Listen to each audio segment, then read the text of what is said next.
In the tunnel. In the tunnel. In the tunnel.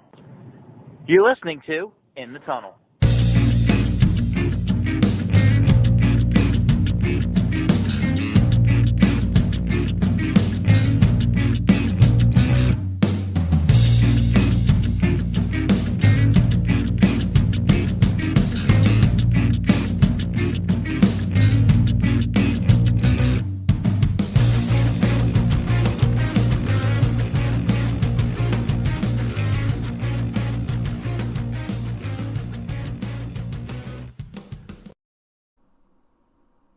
Hello and welcome to In the Tunnel, episode number 66. Hooray!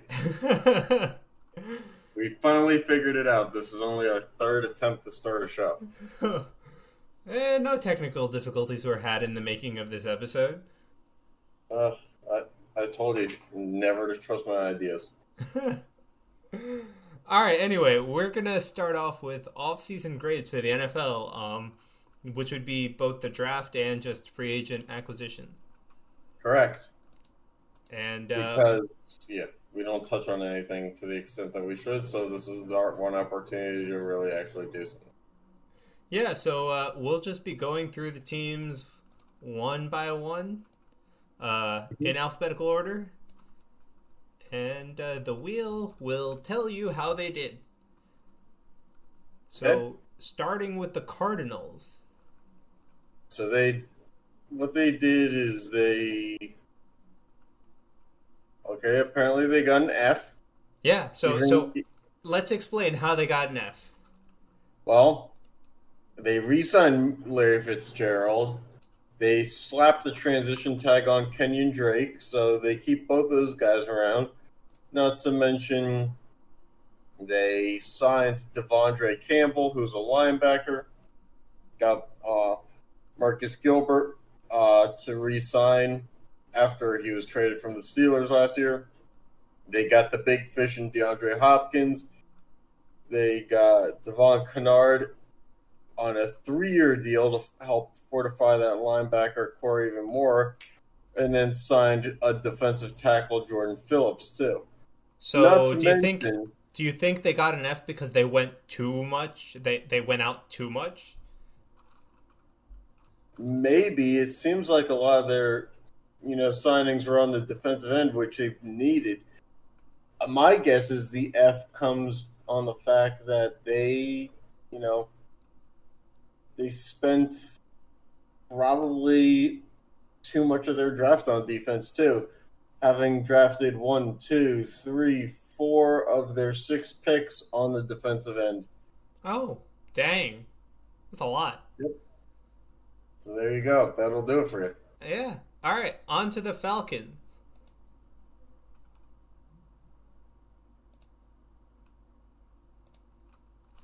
The wheel gives the Falcons a C.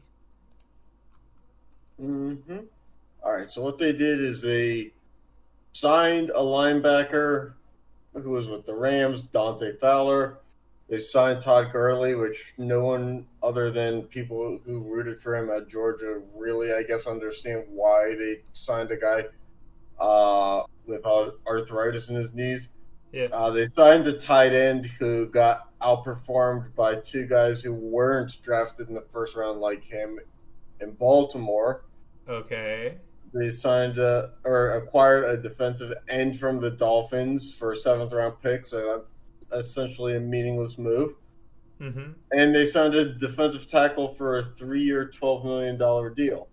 Not to mention they also drafted a cornerback, defensive tackle, center, linebacker, safety, and to top it off, a punter in the 7th round. A punter that they traded the pick. Wait. I'm sorry. They acquired the pick for a punter from Syracuse. Okay. Yeah, I don't know how. Well, I have to read the pre-draft analysis on this punter from ESPN. Okay. Because the first half of the first sentence is gold. Okay. Hoff-Richter is a small punter with smaller hands. What? Maybe the least relevant scouting report for a punter ever. But he has above average leg strength and he's accurate. Again, any of these are characteristics you look for in a punter. He connected on 3 of his 4 career field goal attempts. Cool, but he's a punter. And he connected on a 52-yard field goal attempt in 2019. Still a punter. He plays for Syracuse in the Carrier Dome, which is a basketball arena that they switch out to football. So I don't really care about what he can do in a dome. He gets good distance on his kickoffs. Cool. There's only so many domes that he's going to play in outside of the home stadium, and I realize halfway through what I'm saying that he's going to play in a dome for the next part of his career. Yeah, so I mean, I retract part of my criticism, but ESPN must have had some big-time layoffs in the scouting department. All right, on to the Ravens. Yes. Will they be the first ones with a good grade? Probably. Yeah, that's all right. Yeah, and they get an A.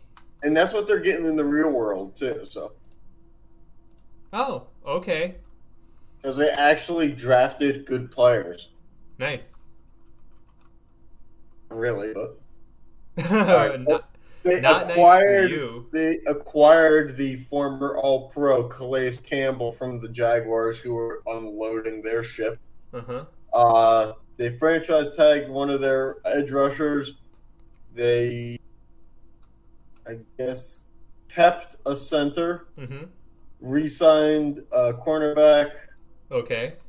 Re-signed a defensive end. And re-signed a defensive lineman. So really, they didn't lose anybody. That was their big free agency stuff. Yeah. Well, I mean, I guess it's good not to lose anybody. Yeah, but then they got J.K. Dobbins, the running back out of Ohio State, who a lot of people wanted pretty late in the second round. Not to mention they had just a ton of picks. Okay. And they got a linebacker out of LSU, because when you think the Ravens, you don't exactly think hole at linebacker, but they added one anyway. Then they added a wide receiver, another linebacker. Actually, they drafted 2 wide receivers, and they addressed the offensive line. So nice. Really, I'm not getting into all of these because there's like 12 draft picks, but you get what I'm saying here. Yeah. Yeah. I mean, I think that an A is actually a pretty good rating for them. So you get no complaints from me. Well, you're a Giants fan. Yeah. On to the Bills. So Buffalo. They get a D. So let's see here. Okay, so that's probably solely for signing Josh Norman. Because when the Redskins release someone whose contract isn't up, he probably, as a playoff contender, at least for the next few years to come, now in an easier AFC East, don't go after the scrubs. Let's see. They re-signed a couple offensive linemen. They got Quentin Jefferson, okay, who I think played for the Seahawks. Yeah, and he's from Pittsburgh. Anyway, not to focus on my city here, but yeah, they didn't do. Oh, I mean the Stephon Diggs trade. That's pretty notable. And they re-signed they signed edge rusher that I believe played for the Panthers on a 3-year, $30 million deal. So they had money to throw around, that's for sure. They also got Dane Jackson with their 7th-round pick. He's a good cornerback. But in between there, they kind of gamble on some guys. Also, I don't like Jake Fromm as a backup in Buffalo for quarterback. Okay. I think he's like Alex Smith, but worse. Oh. All right. So on to the Panthers. Also, ESPN will say that they didn't address their holes at linebacker and offensive guard. Okay. On to the Panthers then. Panthers. Philadelphia Freedom. Okay, yeah. Here's a grade I can agree with. An A for the Panthers. They got Robbie Anderson, a young wide receiver who was like the one bright spot on the Jets for the past 3 or 4 years. So they got him for 2 years, $20 million. That's pretty cheap. That's pretty good. That's for a young wide receiver who's only going to get better. The front end of that deal is loaded because he's getting $12 million the first year. They got a quarterback in Teddy Bridgewater. Mm-hmm. They brought Trey Boston back, although he's a safety and he's kind of getting older. Pharaoh Cooper is a good special team wideout. They got like the best quarterback at XFL. They signed a decent linebacker into here, Whitehead, for a 1-year deal. Okay. Fortified some wide receivers. Let's see here.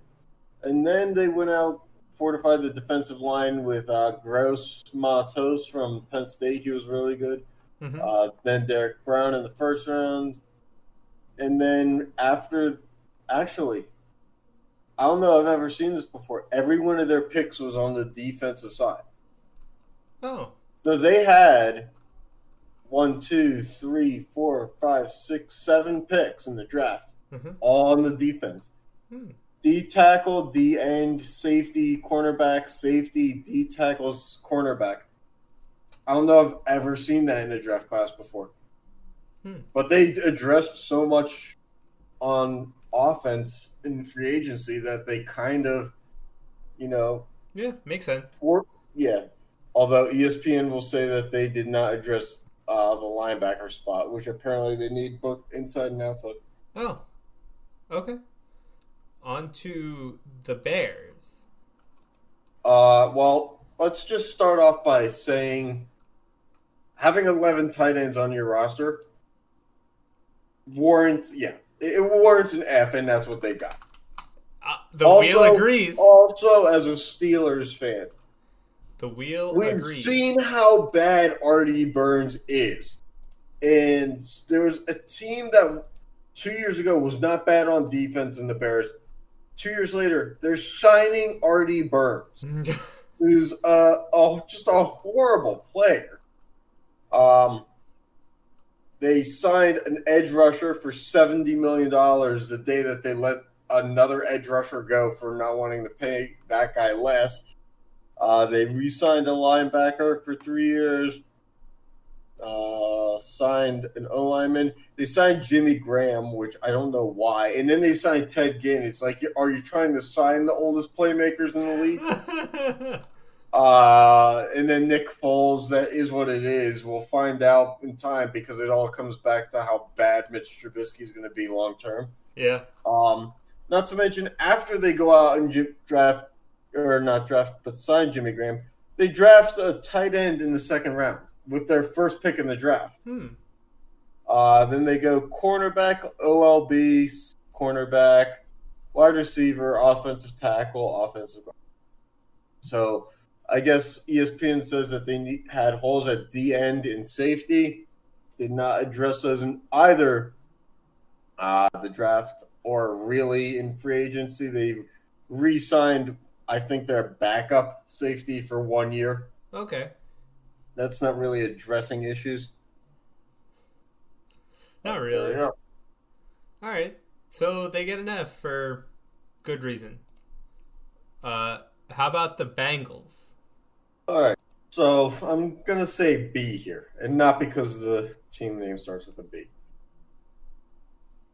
That's right on the line. Right on the line if you're watching with us. If you're listening, right on the line. It was a C. C for Cincinnati. Or yeah.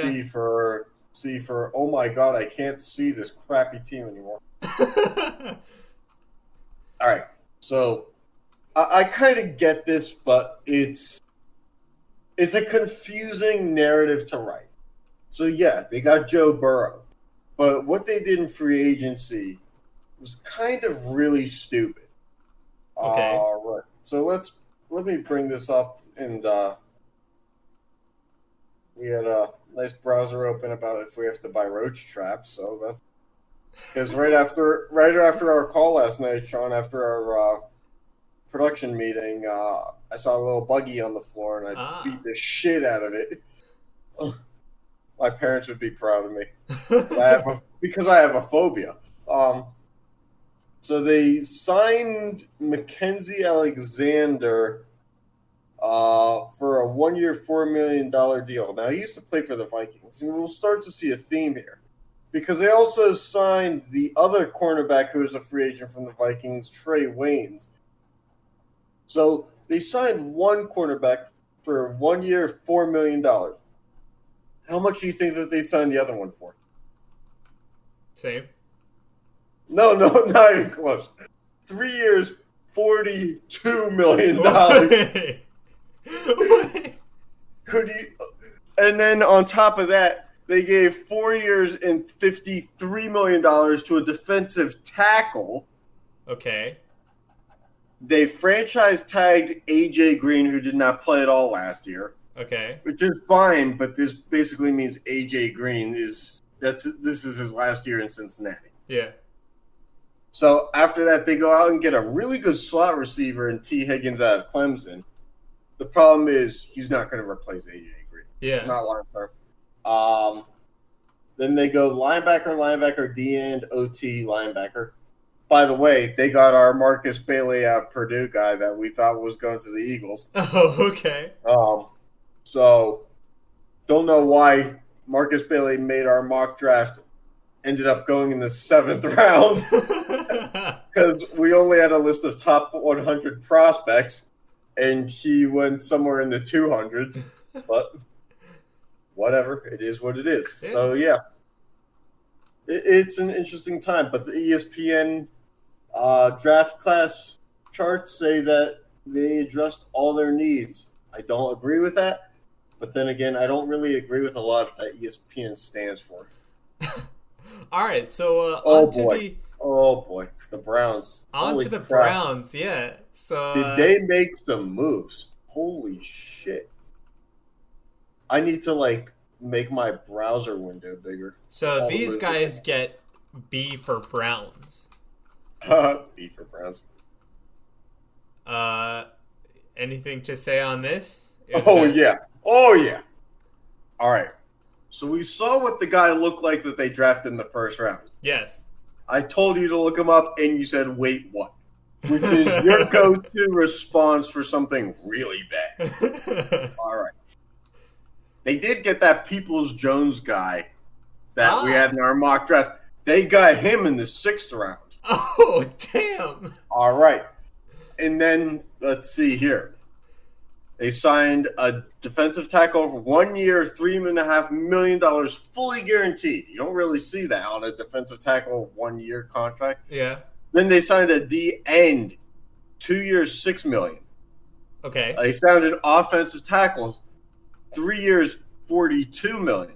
Then a linebacker on a 1 year deal.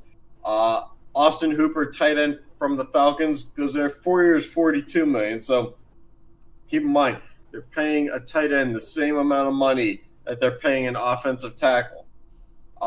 They tendered Kareem Hunt to keep him there. I don't know why. They acquired a fullback in a trade for a 7th round pick. Okay. Signed a cornerback for 1 year, $3.5 million. Signed a safety from the Raiders on a 1 year deal. Uh-huh. They signed Case Keenum for $18 million over 3 years with $10 million guaranteed to back up Baker Mayfield. And then they signed a safety for $2.25 million. Then they also went safety, D tackle, linebacker, tight end. So all the positions that they signed in the offseason, they then drafted those same positions in the draft. Okay. Aside from quarterback, right? Well, yeah. You don't really need 3 of those. Yeah. But ESPN does say that they still need an offensive guard and a cornerback, despite the fact that they did sign a pretty decent one. Although they do have this decent Kevin Johnson cornerback, 1 year, $3.5 million, has a max value of $6 million. I don't know that you give an extra 40% on incentives, but Yeah, I don't know about that one. I'd like to work for that organization. All right, on to the Cowboys. Oh God, Dallas, what did you guys do? Dallas did everything. All right, but they get a C. Okay, it's going to take a minute to get through just the free agency stuff. Okay, but let's get through why we think they got a C with how their free agency and drafting went. Because they did way too much. Okay. They did way too much. Jerry, if this was the NBA, Jerry Jones is the owner that says, screw it, we're doing the luxury tax. I don't care. Because not only did they have 7 draft picks, Okay. they did everything in free agency. And I mean fucking everything. Okay. So not only did they lose a cornerback to the Dolphins, they re-signed one for 3 years, $15.5 million deal, $15.5 million. Okay. Then they signed Clinton Dix from the Packers 1 year, $4 million. Mm-hmm. They give Amari Cooper a 5-year, $100 million extension. They signed Andy Dalton 1 year, $7 million. They signed Cameron Irving, an offensive lineman, for 1 year. Okay. They re-signed Kai Forbath as a kicker, which we'll get to why that one's stupid in a minute. They re-signed Blake Jarwin, a tight end, for 3 years, up to $24.25 million. They re-signed the ever-fragile Sean Lee, the linebacker, who always gets hurt. Yeah. Re-sign offensive lineman Joe Looney. They bring in Gerald McCoy, who was, I think, with the Panthers last year on a 3-year, $18 million deal. Okay. Then they bring in Don Terry Poe. Terms not yet disclosed. They franchise tag Dak Prescott. They agree to Alden Smith, who had been out of the league for a couple of years and always is getting in. Excuse me. Sometimes I have to breathe. He was always getting in trouble off the field, and that's why no one wanted him. Mm-hmm. Then they re-signed Darian Thompson, a safety. They agreed to Daryl Worley. I think he played with the Ravens last year, $1 million deal. And here's the kicker, and I don't mean that as a pun. They signed Greg Zuerlein, one of the better kickers in the league, 3 years, $7.5 million. So they now have 2 kickers on the roster from free agency alone. Zuerlein is a good kicker, but he also had some injury issues the past couple of years. But what do you do with 2 kickers? Cut one, and I can tell you who it's going to be. Oh, boy. It's going to be Forbath. Yeah. And then in the draft, they didn't address their need for safety. They did get a cornerback twice. Oh, shoot. Ben DiNucci? Okay. I don't know who that is. Well, I only know the name. He was drafted in the 7th round. I know the name because he was a backup at Pitt who played in a bowl game, and he cannot throw. He's a good running quarterback. Can't throw. Okay. Anyway, he transferred to James Madison and apparently did good enough to get drafted. Okay. Good for him. Okay. All right, Chief. On to the Broncos. You like because that one took 4 minutes. I told you. They did everything. All right. On to the Broncos, though. They get a D. All right. I don't hate what they did, but the wheel does. My thing is they didn't do enough with their ample amount of draft picks. They had 1, 2, 3, 4, 5, 6, 7, 8, 9, 10. I count out loud. 10 draft picks, and apparently did not address the OT or defensive end positions. Okay. They did acquire AJ Boye. He's a good corner for a 4th-round pick. They got Jarrell Casey, pretty solid pickup on the D-line. Signed offensive guard for 4 years, $44 million. I don't know why these offensive linemen are getting such huge deals now. They gave a punters 3 years, $7 million. which That's it's a lot. Denver. You really don't need to. Yeah. Everybody can kick it farther. They signed Nick Vanette, a solid backup tight end for 2 years. Melvin Gordon, 2 years, $16 million. But the way that the Broncos use running backs, it's all going to be by committee anyway. Mm-hmm. I do like that they picked up not 2 but 3 wide receivers. The first 2 in the draft, Jerry Jeudy, KJ Hamler, are going to be solid. Okay. I think that they did okay, but they didn't address enough of what they actually needed in terms of starters here. They addressed a lot of backups. Fair enough. All right. All right. On to the Lions. To the Lions den. Do, do, do, do, do, do, do. The Lions are our next team to get an A. They had a decent draft. They still need a backup quarterback. What about free agency? Oh, there it is. They brought in Chase Daniel. Huh? Not the backup quarterback that they needed. They signed Geronimo Allison for a 1-year, less than $1 million deal, which I don't know how you get a guy that cheap when Aaron Rodgers was slinging him the ball for years. Uh-huh. Jamie Collins leaves the Patriots again, goes to Matt Patricia and New England West, 3 years, $30 million deal. Then they sign a couple safeties, a linebacker, a cornerback, or 2 cornerbacks, I should say. They got rid of Darius Slay and got Desmond Trufant to replace him basically within the span of 24 hours. Okay. They signed an offensive tackle for 5 years, $50 million. So they did a lot in free agency. Fair enough. Notable things in the draft?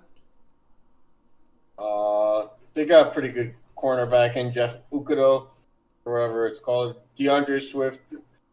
It's a nice add at running back, but the Detroit Lions, when I think of them and running backs, it's like the most off-injured scenario in football. Mm-hmm. The only one that seems to have lasted was Barry Sanders, and he just left the game. Mm-hmm.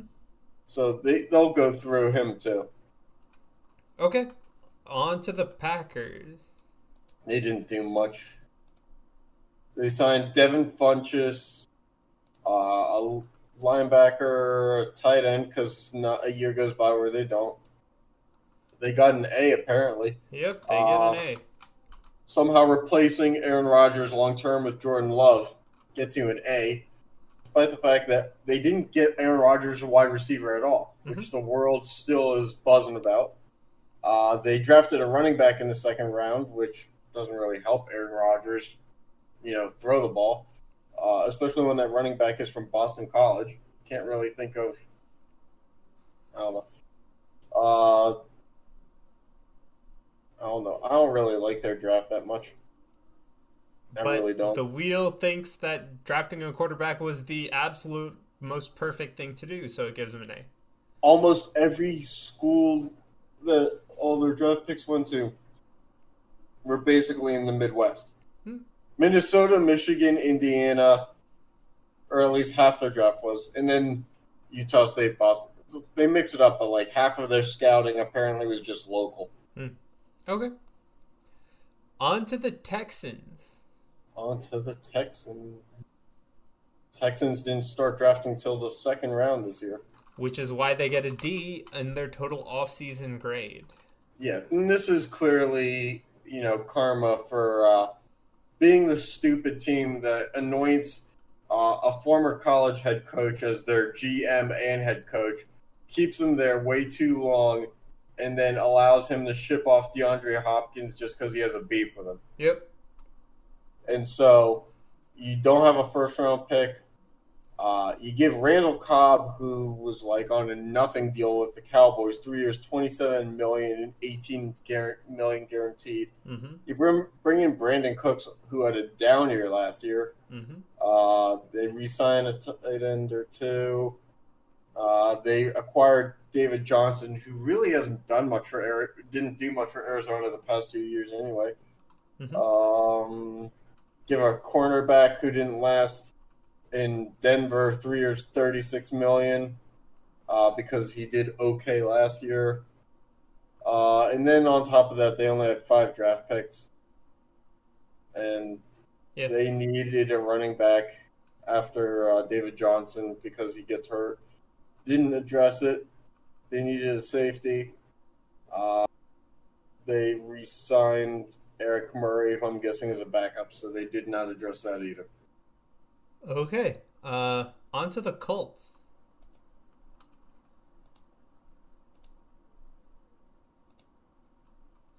The Colts get an F. I can see it. Why? Phillip Rivers, man. It's a sound pickup in theory, but he's on a 1-year deal, and if it goes wrong, if he gets hurt because he's getting older and he plays the game really, really energetically and really hard, as you get older, has the potential of going south more and more. Yep. And you gave him $25 million fully guaranteed. We understand that you had to pay him. But also the news coming out yesterday, he already has a job as a high school coach lined up for after football. So you gave $25 million fully guaranteed to a guy who clearly has no attachment to the team. He's already looked at his next move before he started this one. Let's see. They acquired DeForest Buckner. That was a decent one. Gave up a first-round pick to do it, though. They got a wide receiver. They got Jacob Eason, a okay backup quarterback, potential successor.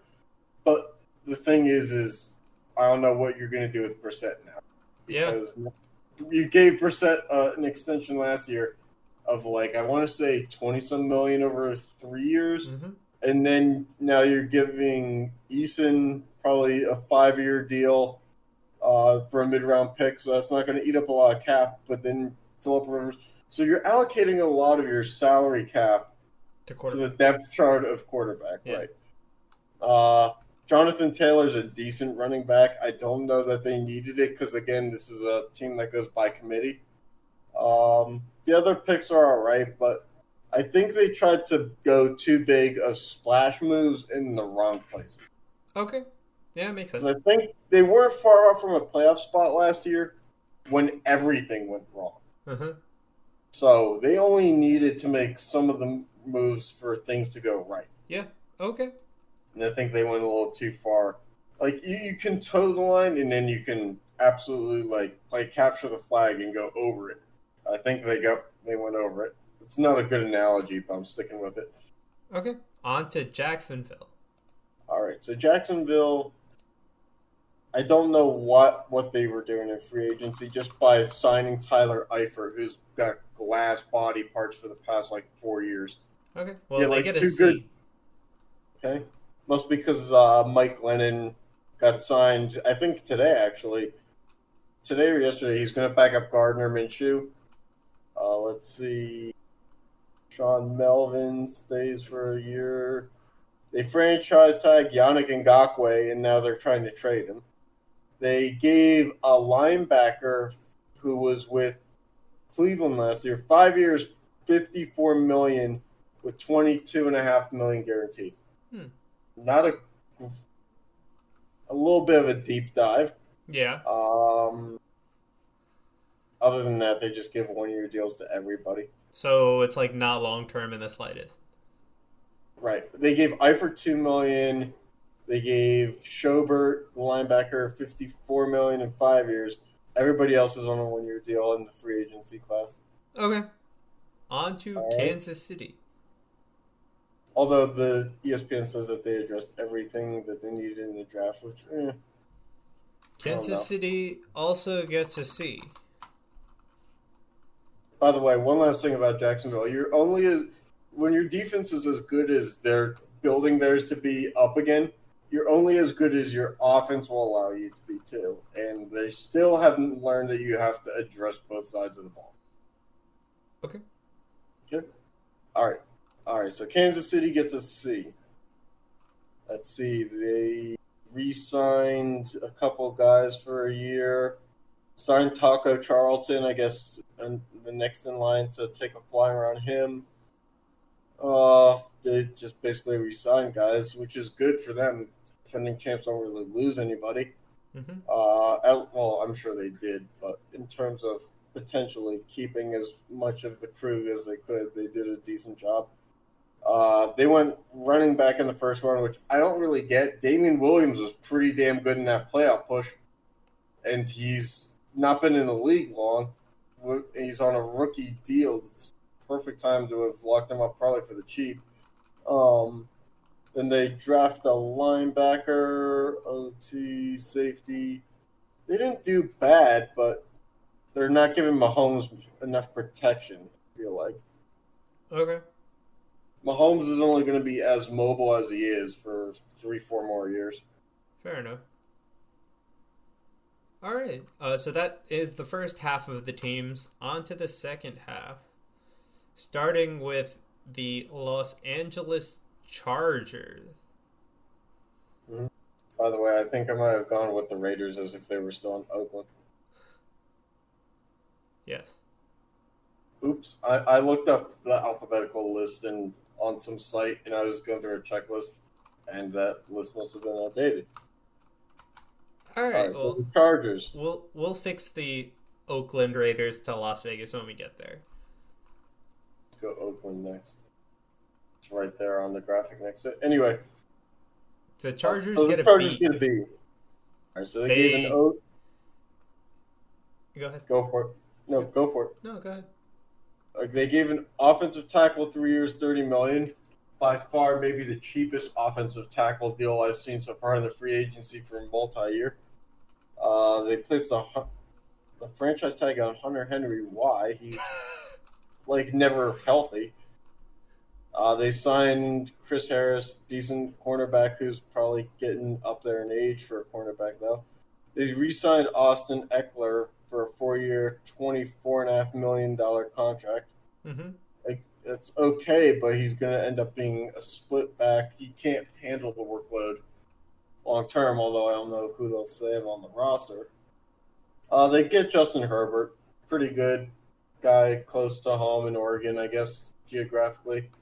And then they go. They didn't do bad in the rest of the draft. They needed younger corners. They didn't get them. Okay. That's their big flaw there. So that's what kept them from getting an A. On to the Rams. Rams. The Rams get a D. And I'll tell you why. Okay. In all the offseason moves, the new logo, we still don't know if they're getting new uniform. How am I supposed to create graphics with outdated materials if I don't know what the new stuff is? So I don't like that. But let's see.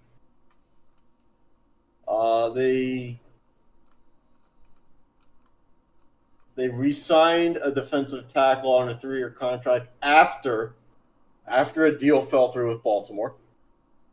Okay. Signed a defensive tackle for 2 years, $17 million. And they re-signed offensive lineman for a 3 year, $30 million contract.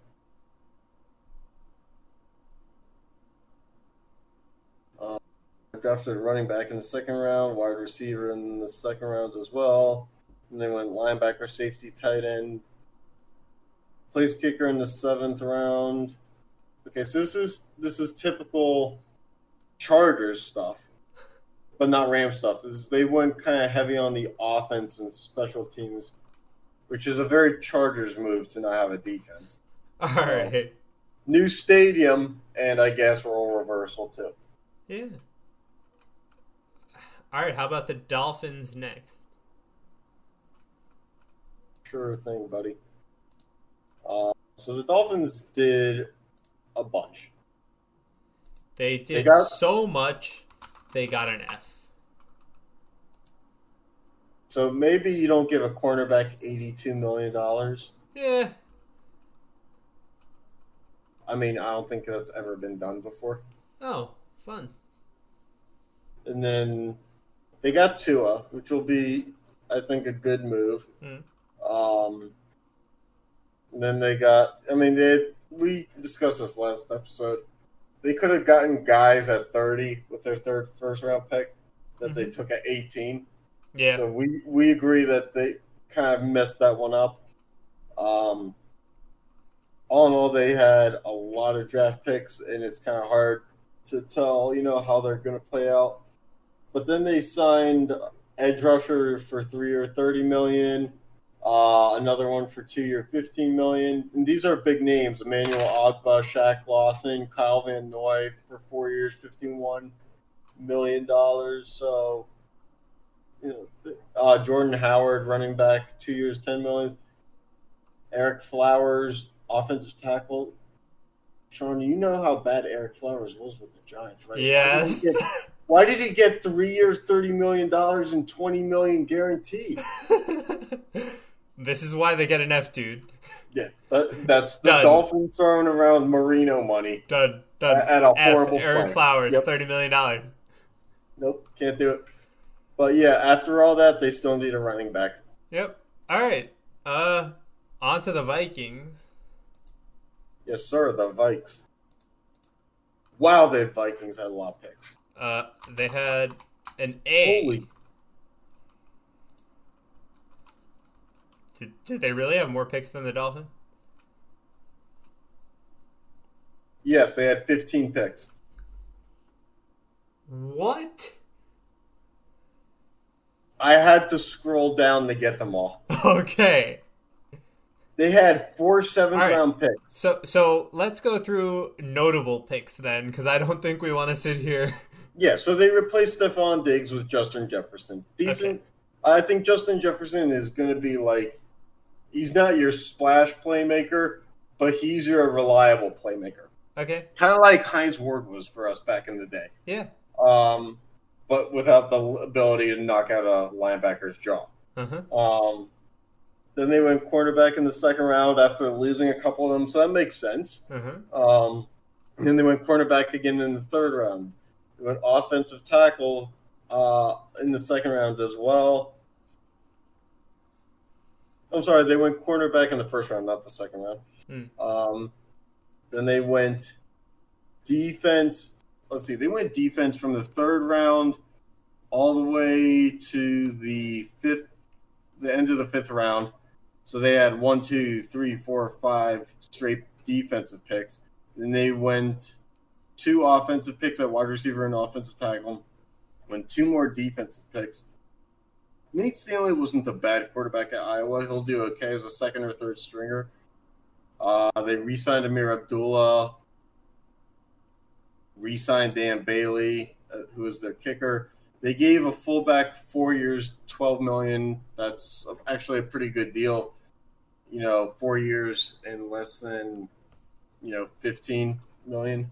Yeah. Considering what everybody else was going for. I mean, the Steelers got Derek Watt for 2 years, $10 million. So that's a hometown discount.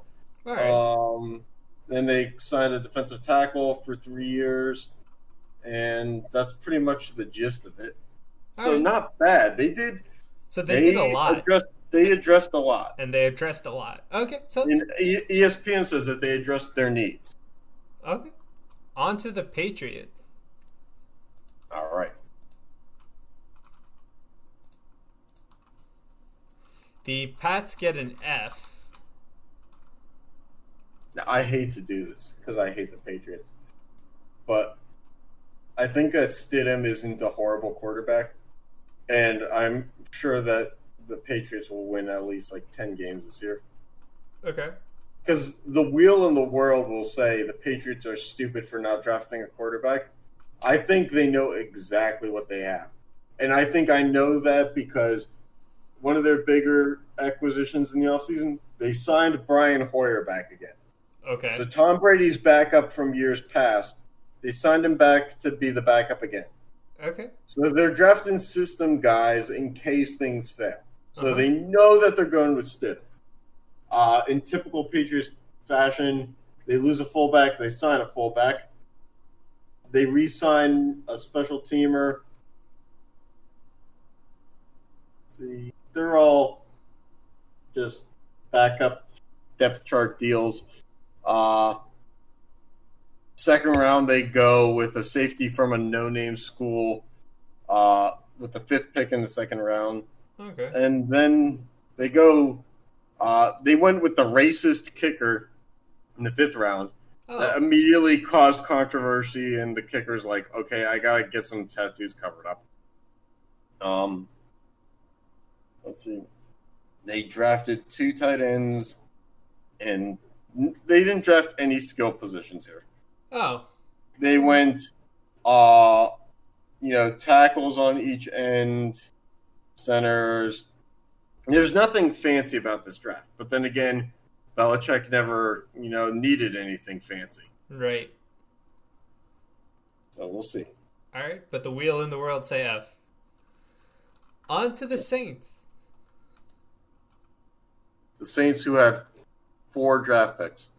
Well, apparently they get an A for 4 amazing draft picks. Yeah, so they got a center in the first round and Cesar Ruiz. Mm-hmm. Then a linebacker, tight end, and look, they drafted a quarterback with their 4th and final pick in the 7th round. Okay. But they re-signed Breeze for 2 years? 2 years, $50 million. Yep. They keep Taysom Hill, but then they signed Jameis Winston for a steal of money. Uh-huh. $1 million for a guy who threw 30. I don't care how many interceptions he threw. He threw 5,000 yards and 30 plus touchdowns, and he settled for $1 million. They re-signed a cornerback for a year. They bring in a safety for a year. They bring in Emmanuel Sanders because that's what the Saints do. They always bring in a wide receiver of notable status. They re-signed an offensive tackle for 5 years, and they brought in another one. They re-signed an offensive tackle, and they brought in a defensive tackle, 3 years, $27 million. Mm-hmm. Malcolm Jenkins, they gave a 4-year extension. Don't know why, but it is what it is. All right, moving on. On to the Giants. By the way, ESPN says that the Saints addressed none of their needs. Wide receiver, offensive guard, cornerback, inside linebacker, defensive tackle. All right, the Giants get a B. Why? Okay. Please enlighten me, because I'm used to the Giants just failing. Okay, so Dion Lewis, I saw him in college. You're going to like Dion Lewis. Okay. Dion Lewis can run the ball. He's a smaller running back, but he's really good at pass catching. Let's see, Nate Ebner is a pretty solid backup safety. He'll be really good on special teams. Mm-hmm. James Bradbury's okay. I don't know why he gave him $45 million. Blake Martinez is decent. He'll make things slightly better for the linebackers. It won't solve anything because he was with Green Bay before. Okay. They re-signed David Mayo. That's not bad. Colt McCoy will be a decent backup. He's not the worst one you could have.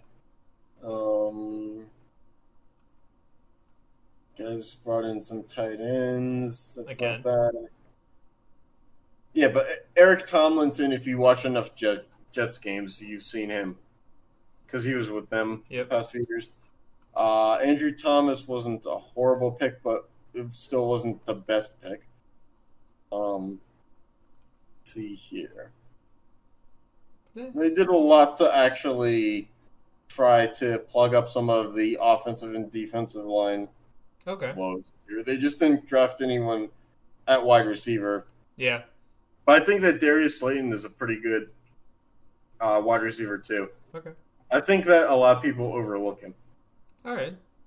He was a good fantasy ad last year. Fair enough. On to the other New York team. All right. Spin the wheel. Wheel is spinning. The Jets get a C. Okay. So the Jets, they made interesting moves. Mm-hmm. Like, they brought in Frank Gore. Yeah. Which doesn't really help them because it's more of a Frank Gore staying in the NFL thing than it is helping the Jets. Yeah. Because Frank Gore will be good, but the Jets right now are not playoff contenders who need a last, push forward. They re-sign and bring in some cornerbacks. They agree to a deal with an offensive tackle. They sign a center for 3 years, $27 million. Their deals aren't big, but they're not bad either. But they're not necessarily that good. Like, correct. Gore is not a good pickup for this team. They're middle of the road. Yeah. Kind of moves. Okay. Now, the draft wasn't bad. Becton is going to help with plugging up the offensive line. They got Denzel Mims out of Baylor at wide receiver. The thing is losing Robbie Anderson isn't going to help. All right. They didn't do horrible, but they didn't do great either. All right. On to the Las Vegas Raiders.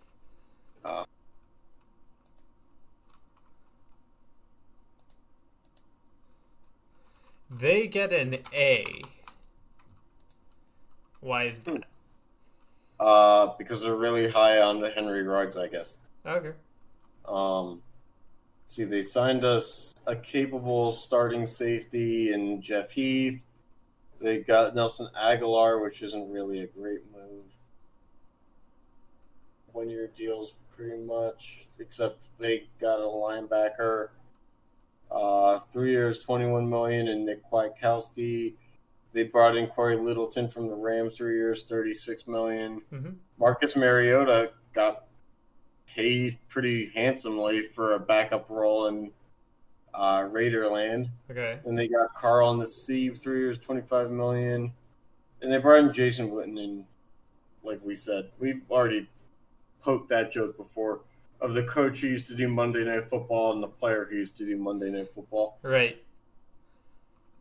But the draft isn't bad. That gives them an A, apparently. So the draft isn't bad. Yeah. But ESPN's right. They do need an actual quarterback because True. Carr is not it. True. All right. How about them Eagles?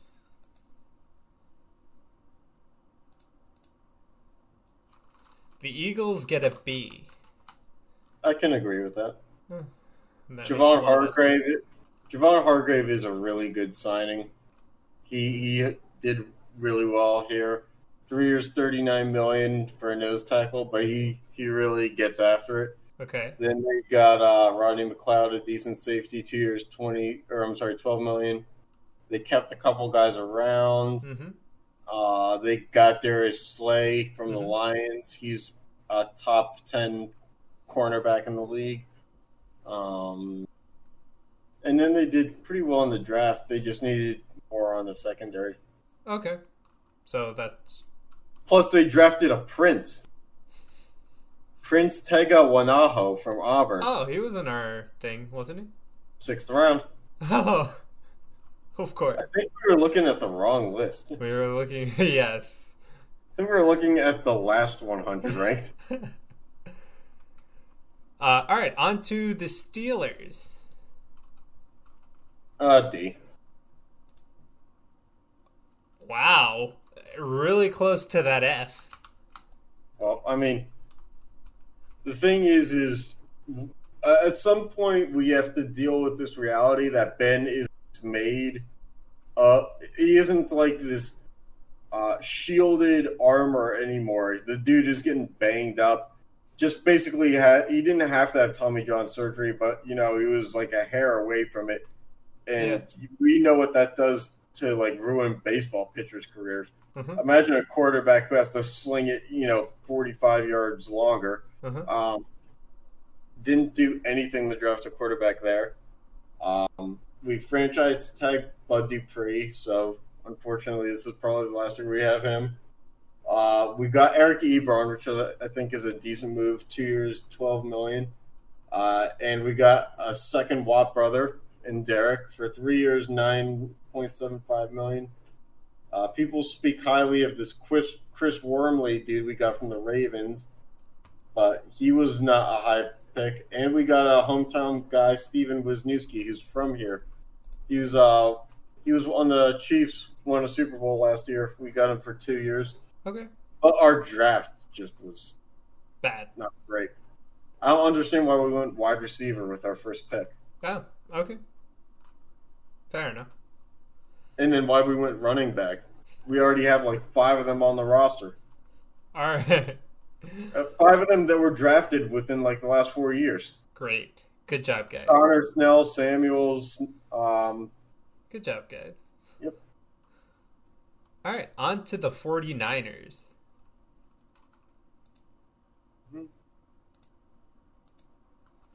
The 49ers get an A. Sounds Why about is right. that? I mean, because they were a team who was in the Super Bowl and they had 2 first-round picks. Uh-huh. And they didn't screw them up. They got a defensive tackle and a wide receiver after they lost Emmanuel Sanders. Yep. They did pretty damn good. And then they brought in Travis Benjamin on the cheap. He's a speedy wideout. Mm-hmm. They re-signed a really good defensive lineman for 5 years. They re-signed a decent safety for 3 years. They didn't have a lot of draft picks, but they certainly did a lot with it, even though ESPN says that they did not address a lot of holes. But they didn't have many to begin with. Mm-hmm. All right. Good grade for them. On to the Seahawks. Right. The Seahawks get an F. But they didn't really do much. That's At probably least why. In terms of bolstering themselves. Bringing in Greg Olsen doesn't help. Yep. Mike Iupati is decent, but he's pretty much like last legs of his career. Yeah, I was going to say he's pretty much done. Philip Dorsett is okay, but nothing special. So these are good, but they don't really help. Yep. On to the Bucks. I need to find a mute button there. All right. The Bucks Okay. get a D. How? Focus too much on the now. After the next 2 years, it's not going to be great. Okay. So you get the Tom Brady thing, Mm-hmm. and we'll find out for sure if it was Brady makes Belichick or Belichick makes Brady or a little bit of both. Mm-hmm. Because we've never seen Tom Brady not do well. But Yep. if there's ever a time to see it, it could be now. Yep. They get Gronk out of retirement, which I really don't know about that. He's not really a tight end guy anymore. Yeah, I don't know about that one. I think they're 2 stacked on offense, which is weird to say, but they have decent running backs, nothing really amazing at running back. Plus, they drafted 2 running backs. Okay. But then they also have Gronk and all those other wide receivers that were already there. So Yep. I'm not exactly sure about this. Yeah, fair enough. All right. On to the Titans. All right. The Titans get an A. They brought in a decent edge rusher on a 1-year deal. Franchise tag, Derrick Henry. They're going to have to figure out an extension with that dude. I don't think there's any way you can let him walk. Mm-hmm. Although the Steelers have bell walk, so you never know. Brought in cornerback. Tannehill is the big one. They really didn't give anybody else big deals. Mm-hmm. And then their draft is okay. They got a really decent backup quarterback in the 7th round, I think, Cole McDonald out of Hawaii. Oh. I don't know if you know about Hawaii football. They basically don't use a running back. They only throw the ball. Okay. But yeah, they replaced the guy who left at offensive tackle in the 1st round. Okay, that's good. Yeah. We don't need to get too much more into it. Yeah. on to the last team, Thank the God. This took way Washington longer than I thought. Redskins. They get a C. Well, yeah, I'll tell you why. Because they're still the Washington Redskins. So they bring Kyle Allen, which I don't understand why they. We've seen this experiment a number of times with the NFL teams before. Mm-hmm. Guys go to where their old head coaches were, and Yep. it never works. Yep. So Kyle Allen, who wasn't that great to begin with, goes from the Panthers to the Redskins to play for Ron Rivera. Mm-hmm. Sean Davis, take him. We didn't want him. Thomas Davis, again, a former Panther going that way. Kendall Fuller is a decent ad, but we'll see. Cody Latimer, he wasn't anything spectacular with the Giants. Signed a few offensive linemen. Nothing amazing here. The big thing is they got Chase Young. After that, nothing really stands out there. All right. We'll see. All right. Now we get to talk about strength of schedule. Mm-hmm. So let's just go with the Colts have the easiest schedule this year, with Atlanta having the hardest. Yeah. Not to be confused with the first list you looked at, where the Or Steelers apparently the and Ravens Steelers had and the Ravens, easiest schedule. which makes no sense to me if someone wants to tell me how two teams in the same division can have the easiest schedules, despite the fact that they play each other twice. Let me know why, 1/8 of their season is really hard and the rest of it is just super easy. Yeah, other notable things from this list, both New Yorks have the second and third hardest schedules. Mm-hmm. Baltimore still has Baltimore, Cleveland still have pretty easy schedule. Pittsburgh has a 500, which is where things should theoretically be, but as you can see, this list is pretty skewed towards about like 510. Mm-hmm. Yeah, apparently you have to be the defending champions to get a draw as good as the Steelers did.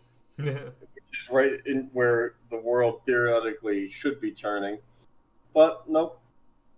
The regular season best team in the Ravens get to have the advantages. Mm-hmm. Indianapolis, the way it works is if you have, I think, over 11 wins, you're supposed to play a harder schedule the next season than other teams. And if you have less than 11 wins, you kind of. But the thing is, you're kind of locked into playing the other conference division. You're locked into 6 games every year. No more. There's more. Because I'm just talking about if you're an AFC team, each year you rotate playing a division in the NFC. Right. You'll play all 4 of those. Right, but what I'm saying is you at least have 6 games, which is 2 against each of the other teams in your division. Right. Right? So if your division just has a bunch of hard teams, that's a 30-year schedule right there. Mm-hmm. Yeah. I don't know. This one's interesting. I'm actually kind of surprised. Las Vegas has a pretty hard schedule. Cincy has the hardest schedule in your division. It's just because everything is an uphill battle for them. Fair enough. Except for the escalator where all the people leave. That's a downhill thing. All right. Yeah, anything else you want to bring up from this list? Not really. I think we thought that this one was going to yield more content than it did. All right, on to the NHL. So let's figure out the Eastern Conference Finals right now. Mm-hmm.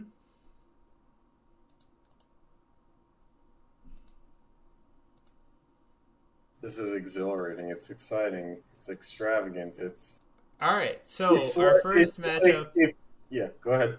is the Canadiens and the Bruins. This is more exciting than that picture of Jeffrey the giraffe after Toys R Us won the top 10. I'm hoping for the Canadiens because we'll know they'll lose next round anyway. Was it because it was snowing today that you're rooting for a Canadian team? It was snowing near you? It was just freezing near us. It was snowing. Oh, fun for you. Yesterday and today. Didn't stick. All right. It's May, by the way. This is not pre-recorded. All right, and the Canadiens in 7. Oh, Montreal. Yeah, so thank you, Quebec. Huh? Mm-mm. So, like, I mean, at least the Bruins put up a fight, but thanks for the Canadiens winning. Oh yeah, leave it to Boston to fight. We're gonna get letters, and they're gonna have like spit in them. All right, on to the Capitals and Lightning. By the way, what's great is the Canadiens and Bruins are actually a rivalry. Yeah. Original 6, right? Sure. All right. To which I care is like the last 2 days. Original 6. I'm not going back that far. Anything you want to say about the Lightning and Caps? Screw 'em. Yeah. I hope that a Tampa Bay Lightning strikes that bird logo. And that's what I get. Capitals in 6. The Capitals win this one in 6, yeah. Wonderful. Even in a fictitious world, I can't get the Capitals to stop winning after 2018. Yeah, so our Eastern Conference Finals is Canadiens Capitals. And we will finish the Eastern Conference Finals and the Stanley Cup next episode. So let's just figure out who the Western Conference Finals are. Will this be the year that Canadian team wins the cup? I don't know. On to the Stars Predators. I personally hope for the Predators in this one. I don't know. I just like their logo better. I think it's about time that Jason Spezza retires. So there you go. Stars in 5. Yeah, I don't get my wish. Well, and you don't like when I call it a gentleman's sweep, so I won't say it, but you know what it is. Yep. All right, and then the last match is the Knights and the Avalanche. The Golden Knights and the Avalanche, sorry. Mm-hmm. Just chose to put one order on this wheel, so off they go. Avalanche in 4. Avalanche, an actual sweep. Yep. Which is exactly what you want, is for the two, series in that conference to be like 4 or 5 games. Just waiting for everything else to finish up on the East Coast. Yep. All right, so yeah, next episode we'll do the Eastern Conference Finals, and we'll have the Stanley Cup. Mm-hmm.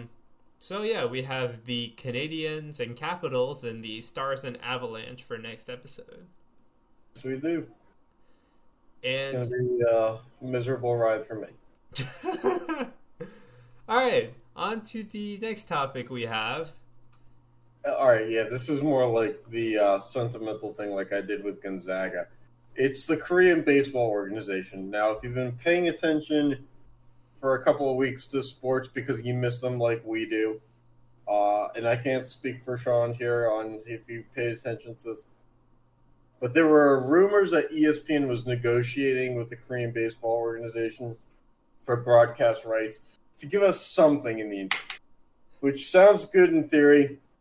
They got a deal done, and let me tell you why this is like the obligation for me to watch, but it's also like the worst thing to, because time difference in South Korea to here has to be like 12 hours. Yep.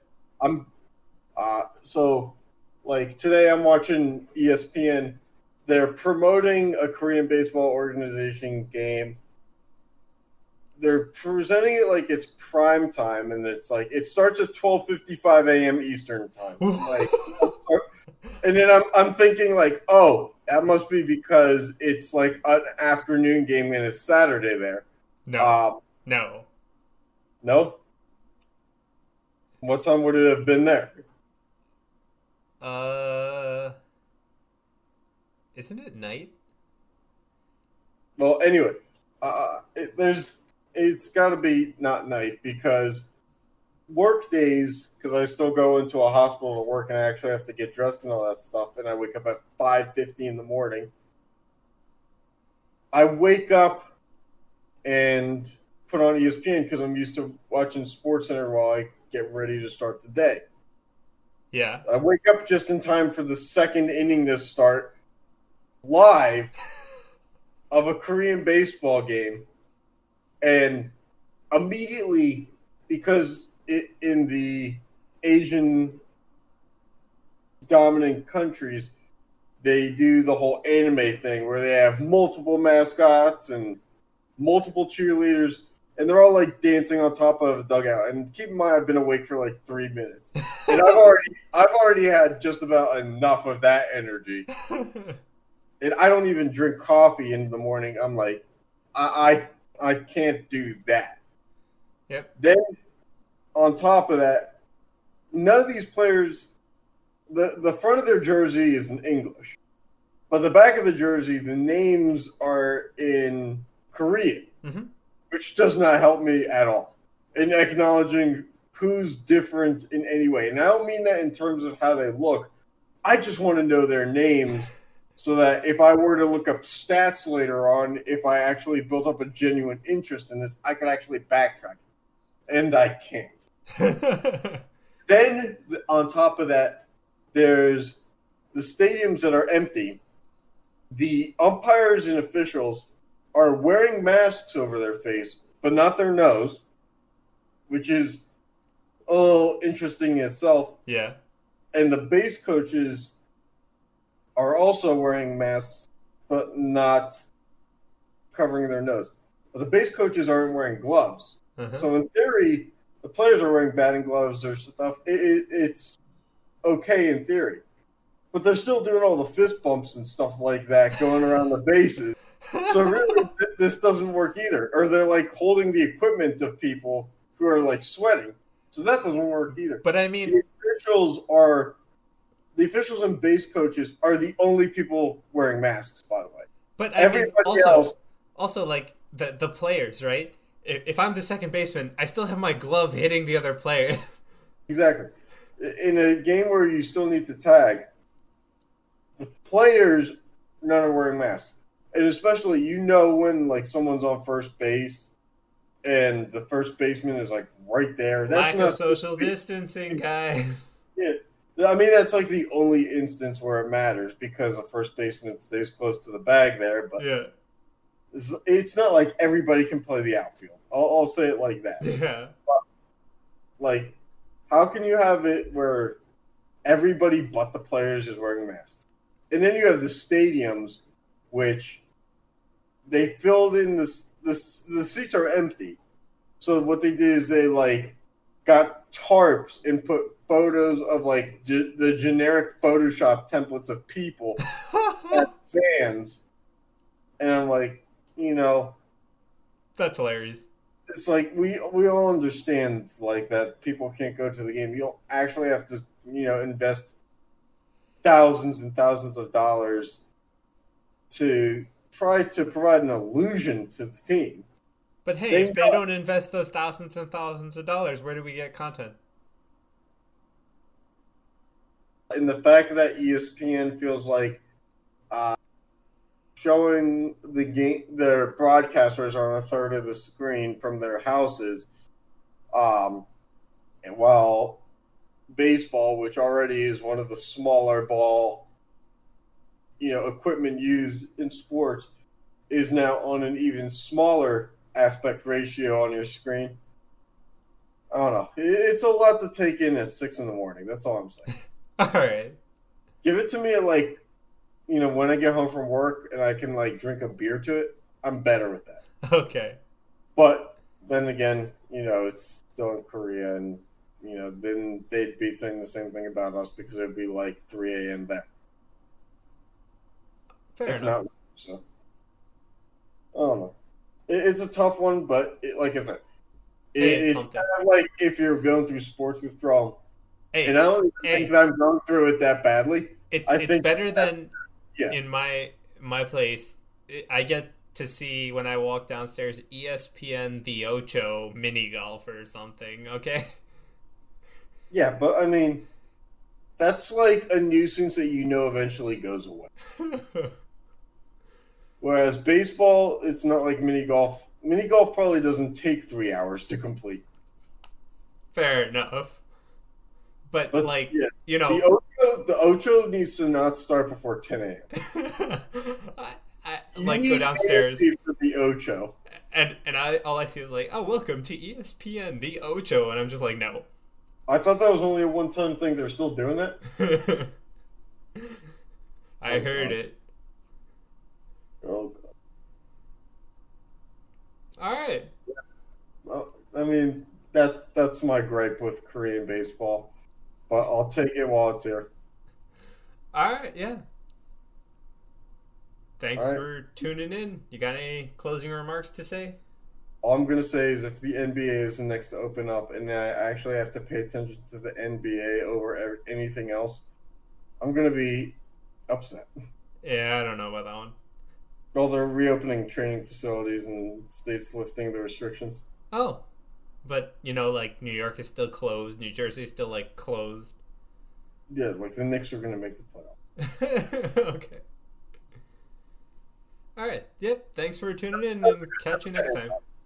Yep. See you.